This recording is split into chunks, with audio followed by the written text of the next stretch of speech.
Opinion Tamil பார்வையாளர் அனைவருக்கும் வணக்கம். நான் உங்கள் யாசேர். ஆளுநர் உரைக்கு நன்றி தெரிவிக்கக்கூடிய தீர்மானத்துல எதிர்க்கட்சி தலைவரான உதயநிதி ஸ்டாலின் அவர்கள் வழக்கம் போல விஜய பிரிச்சு மேய்ஞ்சிட்டார் அப்படின்னு சொல்லலாம். அவர் கேட்ட ஒவ்வொரு கேள்வியுமே விஜய் ஆட்சியை அம்பலப்படுத்துவதாக இருந்துச்சு. வெறுமனை அவரை பேச விட்டுருந்தாலே சேதாரம் விஜயோட போயிருக்கும்.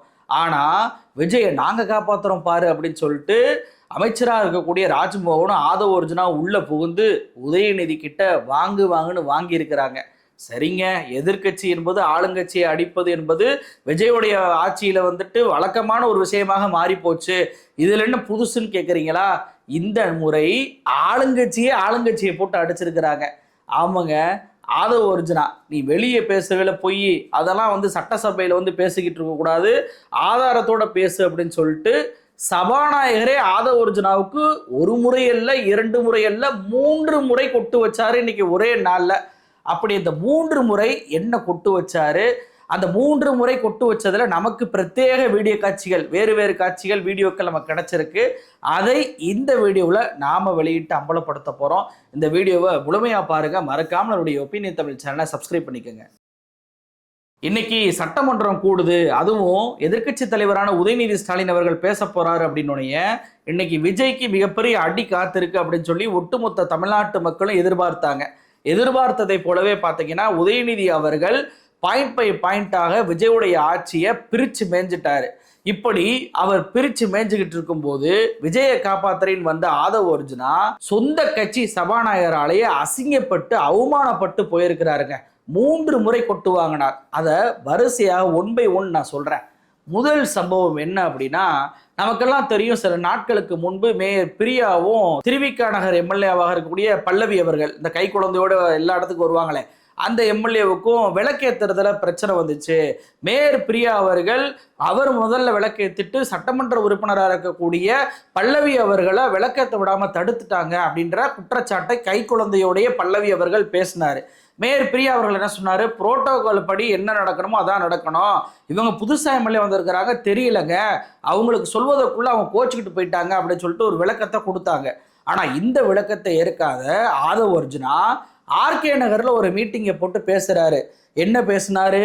ஒரு கவர்மெண்ட் ஃபங்க்ஷன்ல புரோட்டோகால் படி சட்டமன்ற உறுப்பினர் மேயருக்கு அப்புறம் இருக்க வேண்டியது ஒரு கேண்டில் கூட கொடுக்காம மேயருங்கிற ஒரு அகங்காரம் இருக்குல்ல, அந்த அகங்காரம் எங்க வந்தா திமுகங்கிற ஒரு அகங்காரம் இருக்குல்ல, அந்த அகங்காரம் எங்க வந்துச்சுன்னா பிறப்பால் ஒருத்தர் முதலமைச்சராக உருவாக்கினாங்கல்ல திரு மு.க. ஸ்டாலின் தன்னுடைய இளவரசர் உதயநிதி கொடுக்கக்கூடிய அந்த வழிகாட்டுதல் இருக்குல்ல, அந்த துமுறு இருக்குல்ல, இன்னொரு ஆளுங்கட்சி நினைக்கக்கூடிய துமுறு இருக்குல்ல, அந்த திமுறை உடைக்கிறதுக்கு நாங்க திருப்பி வேலை செஞ்சுக்கிட்டே இருப்போம்.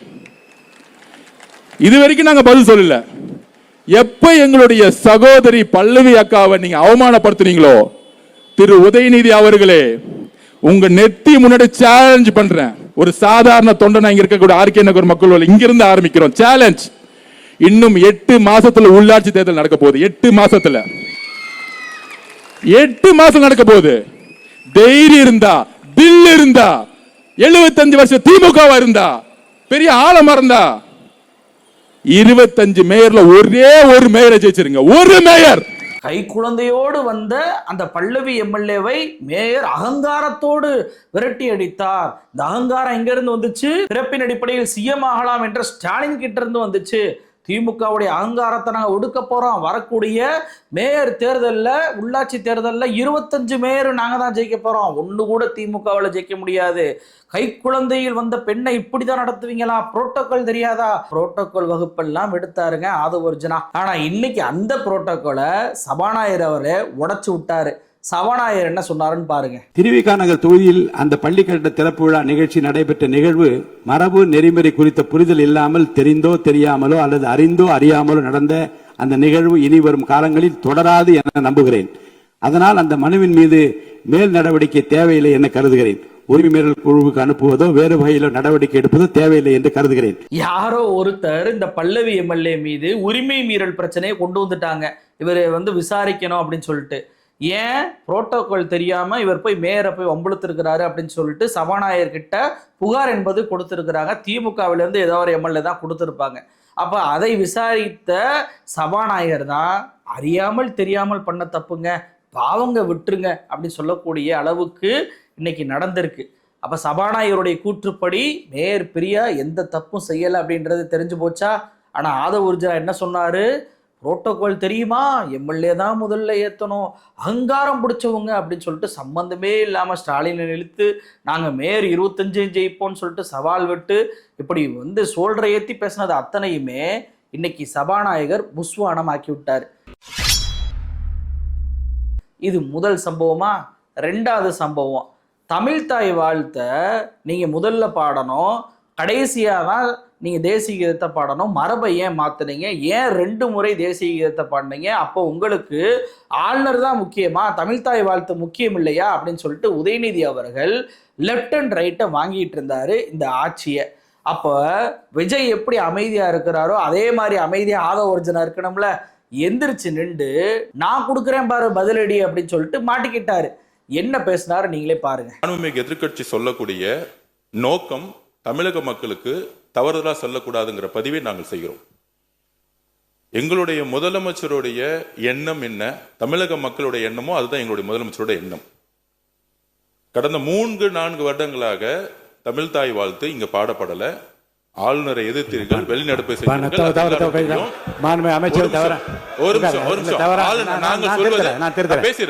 பேசி முடிக்கிறேன். ஆளுநர் முன்பு ஆளுநர் முன்பு மாண்புமிகு அமைச்சர் அவர்கள் ஒண்ணு தமிழ்தாய் வாழ்த்து பாடப்பட்டது இல்ல நான் சொன்னது, நான் கருத்து என்னன்னா ஆளுநர் முன்பு பாடப்பட்டது கிடையாது. அதுதான் நான் சொல்ல வரேன். நான் பேசிடுறேன். ஆளுநர் புறக்கணித்தார், அதற்கு பின்பு பாடப்பட்டது. அதாவது திமுகவுடைய ஆட்சியில தமிழ்தாய் வாழ்த்தே 3-4 வருடங்களாக பாடவே இல்லைன்னு சொன்ன உடனேயே திமுகவுடைய எம்எல்ஏக்கள் அத்தனை பேருமே எதிர்ப்பு தெரிவிக்கிறாங்க. எதிர்ப்பு தெரிவிச்ச உடனே சபாநாயகர் வேற வழி இல்லாம சொந்த கட்சியுடைய அமைச்சர், நிழல் முதல்வராக அறியப்படுபவர், அவரையே அப்பெல்லாம் தப்பான தகவல் சொல்லாதீங்க, தமிழ்தாய் வாழ்த்துலாம் இங்க பாடப்பட்டுச்சு, எதுவும் தெரியாம பேசாதீங்க அப்படின்னு சொல்ல உடனே சமாளிக்கிறார் ஆதவ ஒரிஜினா. எப்படி? ஐயா நான் சொல்ல வந்தது வேறயா, ஆளுநர் முன்பு தமிழ்தாய் வாழ்த்து பாடலையா, அதுதாயா நான் சொல்ல வந்தேன். நீங்க தமிழ் மக்களுக்கு தவறான தகவலை போயிடக்கூடாதுல்ல, அதனாலதான் இப்படி நான் மெனக்கிடுறேன் அப்படின்னு சொல்லிட்டு ஆதவ ஒரிஜினா பேசுவதை பார்க்க முடிஞ்சு. சரி, இப்போ ஒரு கேள்வி வரலாம். தமிழ்தாய் வாழ்த்து பாடலை அப்படின்னு சொல்லி ஆதவ ஒரிஜினா சொன்னது பொய்யாவே இருந்தாலும் ஆளுநர் முன்பு பாடலை தானே அப்படின்னு சொல்லிட்டு சில பேர் கேட்கலாம். ஆனா அதுவும் பொய் தான். நம்ம கிட்ட வீடியோ ஆதாரமே இருக்கு. 2024ஆம் ஆண்டு ஆளுநர் உரை நடக்கும்போது, ஆளுநர் வந்த பின்பு தமிழ்தாய் வாழ்த்து என்பது பாடப்பட்டிருக்கு. அதற்கு ஆளுநரும் எழுந்து நின்றிருக்கிறார். வீடியோ காட்டுறேன் பாருங்க. வதனமென திகழ் பரத கண்டமிதில் தெக்கணமும் அதில் சிறந்த திராவிடனல் திருநாடும் தக்க சிறு பிறை முதலும் தரித்தனரும் திலகமுமே. அப்ப இந்த வீடியோவிலே மிக தெளிவாக தெரிகிறது, ஆளுநர் உரையின் போது ஆளுநர் வந்த பின்பு அவரை நிற்க வைத்து தமிழ்தாய் வாழ்த்து தமிழ்நாட்டு சட்டமன்றத்தில் பாடப்பட்டிருக்கு அப்படின்றத பார்க்க முடியுதா இல்லையா? ஆதவ ஒரிஜினா எப்படிப்பட்ட வடிகட்டிய பொய்யை சொல்லியிருக்கிறார் பாருங்க. ஒரு பக்கம் சபாநாயகர்கிட்ட குட்டு வாங்கி அந்த குட்டை மறைக்கிறேன்னு சொல்லிட்டு இன்னொரு பொய்யை சொல்லி இன்னைக்கு நம்ம கிட்ட குட்டு வாங்கக்கூடிய அளவுக்கு ஆதவ ஒரிஜினாவுடைய பரிதாபமான நிலை இன்னைக்கு மாறி இருக்கு. இது 2வது குட்டா. அப்படியே 3வது குட்டுக்கு வருவோம். தாவேகாவினர் பாலிய வன்கொடுமை பண்ணிக்கிட்டு இருக்கிறாங்க அப்படின்னு சொன்ன உடனேயே அதுக்கு நான் பதிலடி கொடுக்குறேன் அப்படின்னு சொல்லிட்டு திமுகவினர் எத்தனை பேர் 2 வயசு பிள்ளைய ரேப் பண்ணியிருக்கிறாங்க தெரியுமான்னு சொன்ன உடனேயே சபாநாயகர் என்ன கேட்கிறாரு? சும்மா வருஷத்துக்கு அடிச்சுடக்கூடாது, ஆதாரத்தை கொடு, பெயர் சொல்லு, ஊர் பேரை சொல்லு, போலீஸ் ஸ்டேஷன் என்ன பேருன்னு சொல்லு, கேஸ் நம்பரை சொல்லு, எல்லாத்தையும் சொல்லு, நான் கேட்குறேன், நீ பாட்டுக்கு பொதுவாகலாம் பேசக்கூடாது அப்படின்னு சொல்லிட்டு ஆதவ ஒரிஜினா வழக்கம் போல வெளியே எப்படி பொய்களை கக்கி பேசலாமோ அதே மாதிரி சட்டமன்றத்தில் பேசலாம்னு நினச்சி இன்னைக்கு மரபுனா சட்டமன்றத்தில் ரெக்கார்டோட பேசணும், இங்கே ஆவணமாக அது மாறும், பல நூற்றாண்டு ஆவணங்கள் சட்டமன்றத்தில் இருக்கு, உன் இஷ்டத்துக்குலாம் பேசக்கூடாது அப்படின்னு சொல்லிட்டு மரபு பாடத்தை எடுத்திருக்கிறார் சபாநாயகர். மிகப்பெரிய குட்டு வச்சிருக்கிறார் சபாநாயகர். ஆளுங்கட்சின்னு திராவிட முன்னேற்ற கழகத்துல எத்தனை பேர் 2 வயசு குழந்தைகளை ரேப் பண்ண திராவிட முன்னேற்ற கழகம் ஆதாரம் இல்லாம நீங்களும் ஆதாரம் இல்லாம சொல்லக்கூடாது. ஆதாரம் இருக்கு. பேரை சொல்லுங்க, ஊரை சொல்லுங்க, எந்த வழக்கு, போலீஸ் ஸ்டேஷன் சொல்லுங்க. நீங்க சொல்லக்கூடாது. பேரவைத் தலைவர்களே, ஆதாரத்தை நாளைக்கே நான் சப்மிட் பண்றேன். நாளைக்கே சப்மிட் பண்றோம். எவ்வளவு பெரிய கேவலம் பாருங்க. இதுல வெக்கமே இல்லாம நாளைக்கு நான் ஆதாரத்தை தர்றேன் அப்படின்றாரு. ஆதாரம் இல்லாம இப்படி குற்றச்சாட்டு வச்சதே தப்பு. இதுல ஒரு நாளைக்கு ஆதாரம் கொடுக்கிறாராம். அப்போ எந்த அளவுக்கு ஆதவ அர்ஜுனா இன்னைக்கு உதயநிதி ஸ்டாலினை நான் போய் மடக்கிறேன், விஜயை காப்பாத்துறேன் அப்படின்னு சொல்லிட்டு 3 முறை சொந்த கட்சியாலேயே ஆப்பு வாங்கி இருக்கிறாரு அப்படின்னு சொல்லி பார்த்தீங்களா? இதுல கொடுமையான விஷயம் என்ன தெரியுமா? இதே ஆதவ அர்ஜுனா தான் சில நாட்களுக்கு முன்பு திமுகவினருக்கு சட்டமன்ற மரபே தெரியல, நான் சொல்றேன் பாருங்கன்னு சொல்லிட்டு பாடமெல்லாம் எடுத்தாரு. இவரை பார்த்து சட்டசபையில சொல்றாங்க பேசவே மாட்டேங்கிறாங்க. சட்டசபையோட மரபு தெரியுமா இல்லையான்னு தெரியல திமுக காரங்களுக்கு. அதை நான் பதிவு பண்றேன், ஊடகத்துக்கு பதிவு பண்றேன். கொடுமையை பார்த்தீங்களா? அதாவது காலங்காலமாக எம்எல்ஏவா இருக்கக்கூடிய திமுகவினருக்கு சட்டமன்ற மரபு தெரியாதான். முதல் முறை எம்எல்ஏ போய் உட்கார்ந்தவர் இவருக்கு சட்டமன்ற மரபு தெரியுமா? அவங்களுக்கு இவர் பாடம் எடுக்கிறாராம். யாருக்கு யாரு பாடம் எடுக்கிறாருன்னு சொல்லிட்டு இன்னைக்கு சட்டமன்ற மரபே தெரியாம உளறிய ஆதவ அர்ஜுனாவுக்கு சபாநாயகர் பாடம் எடுத்து விட்டார், குட்டு வைத்து விட்டார் அப்படின்றதான் இன்னைக்கு நாம பார்த்த செய்தி. எனக்கு ஒரு அச்சங்க, சபாநாயகர் இன்னும் விதிமுறைப்படி செயல்படக்கூடிய ஒரு நல்ல சபாநாயகர்லாம் கிடையாது. ஏற்கனவே அதிமுகவுடைய எம்எல்ஏக்கள் கட்சி மாறி வாக்களித்ததே நடவடிக்கை எடுத்திருக்கணும், அதை எடுக்கலை. ராஜினாமா பண்ணிட்டு உடனே கட்சியில போய் சேர்றாங்க, அந்த ராஜினாமாவை ஏற்றுக்கொள்ள கூடாது, அதை விசாரிக்கணும், ஆனா அதை செய்யல. எதிர்கட்சி தலைவர் உரையாற்றும் போதே இடையில புகுந்து தேவையில்லாத விஷயங்கள் பேசினாரு, அதையும் பண்ணல. இப்படி ரூல்ஸே மதிக்காத சபாநாயகரே ரூல்ஸை ஃபாலோ பண்ணு அப்படின்னு சொல்லிட்டு ஆதவ அர்ஜுனாவுக்கு ஆப்பு வச்சதன் மூலமாக, அதுவும் நிழல் முதலமைச்சராக ஆதவ அர்ஜுனா இருக்கும்போது இவரால் தான் இன்னைக்கு தாவேகா அப்படின்ற கட்சியே இயக்கப்படுது அப்படின்ற நிலையில் விமர்சனங்கள் வைக்கப்படும் போது அந்த நிழல் முதலமைச்சரே பகைச்சா சபாநாயகர் அந்த பதவியில் இருப்பாரா? சபாநாயகரை கேன்சல் பண்ணிட்டு வேற ஆளை வச்சு வெறுமன சாதாரண எம்எல்ஏவாக இந்த சபாநாயகராக இருக்கக்கூடிய ஜேசிடி பிரபாகரை மாற்றிடுவாங்களா அப்படின்ற பயம் இன்னைக்கு ஜேசிடி பிரபாகர் அவர்களுக்கு வந்தாலும் வரலாம். ஏதோ ஒரு உணர்ச்சி வசப்பட்டு பேசிட்டார் போல நடுநிலையா மாதிரி. இன்னைக்கு ஆதவ அர்ஜுனாவோட பகைச்சா சபாநாயகர் பதவியே காலியாகுமா அப்படின்றத இனிமே பொறுத்து இருந்தா பார்க்கணும். சரி, இது ஆதவ அர்ஜுனா கதையா? அப்படியே நம்ம ராஜ்மோகன் கதைக்கு வருவோம். பொதுவாக சட்டமன்றத்துடைய அவை மரபு இந்த ஆளுநர் உரை மீதான தீர்மானத்தின் மீது என்ன சொல்லுது அப்படின்னா, கடைசி 2 நாட்கள் எதிர்க்கட்சி தலைவர் பேசுவாரு, அதற்கு பதிலாக மறுநாள் சிஎம் பேசுவாரு. இப்ப இன்னைக்கு உதயநிதி அவர்கள் பேசுறாருன்னா மறுநாள் சிஎம் விஜய் அதற்கான பதிலை கொடுப்பாரு. அப்ப இன்னைக்கு உதயநிதி அவர்கள் பேசும்போதே அவையே முடிச்சு வைக்கணும், இதுதான் மரபு. அவருக்கு பின்னாடிலாம் யாரும் பேசக்கூடாது. ஆனா இவங்க உதயநிதி அவர்கள் பேசும்போதே இடையில புகுந்து குறுக்கிட்டு பேசுறதே தவறு அப்படின்றப்போ அவை முடியுதுங்க. உதயநிதி அவர்கள் பேசி அமர்றாரு, சம்பந்தமே இல்லாம.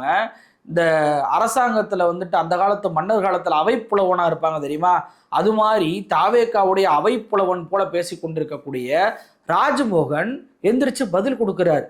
உடனே திமுக உறுப்பினர்கள் கண்டனம் தெரிவிக்கிறாங்க. எங்க அவை மரபுப்படி எதிர்க்கட்சி தலைவர் பேசிட்டா சட்டமன்றத்தை முடிக்கணுங்க, எப்படிங்க இவரை பேச நீங்க அனுமதிக்கலாம் அப்படின்னு சொல்லி கேட்கிறாங்க.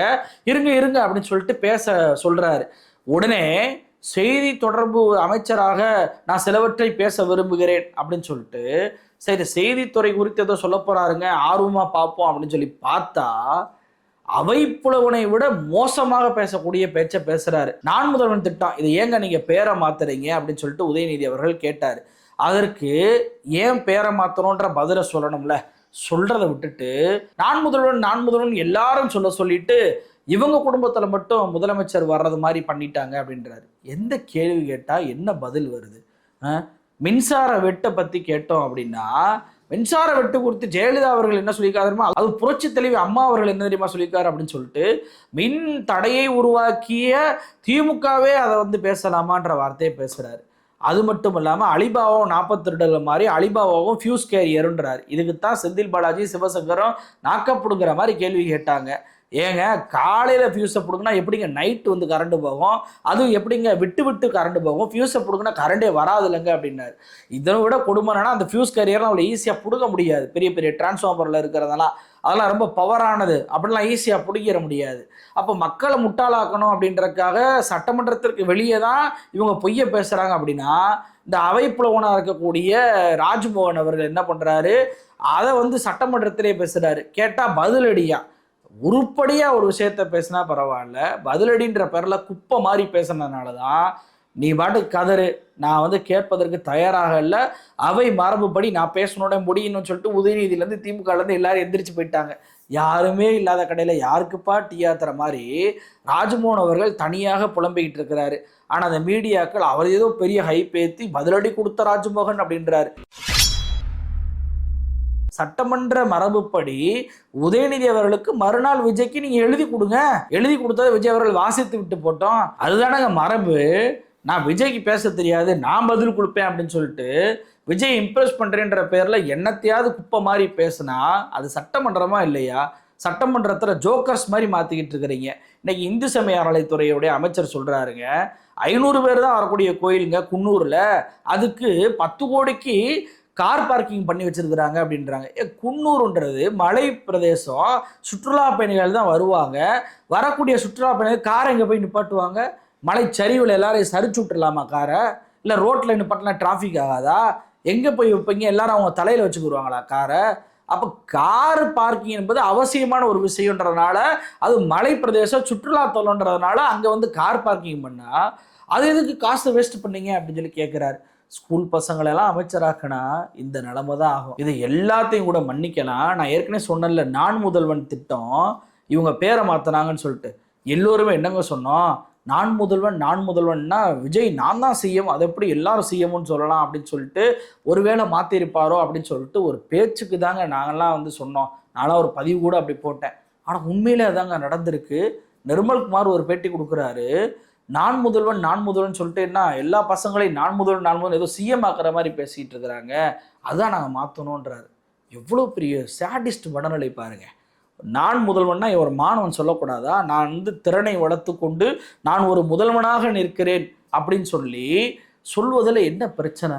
என் முதலமைச்சருக்கும் முதல்வனுக்கும் என்னங்க சம்பந்தம்? விட்டா சங்கர் நடித்த அந்த முதல்வன் படத்தையே தடை பண்ணணும், அதை வந்து ரிலீஸ் பண்ணக்கூடாது, யூடியூப்ல இருந்து கூட தூக்குங்கன்னு சொன்னாலும் சொல்லுவாங்க போல. இப்படிப்பட்ட ஒரு நிலையில்தான் இந்த ஆட்சி என்பது நடந்திருக்கு. இந்த ஆட்சியுடைய அவல நிலையை குறித்து உதயநிதி அவர்கள் மிக தெளிவாக தோலுரித்து காட்டியிருக்கிறார்.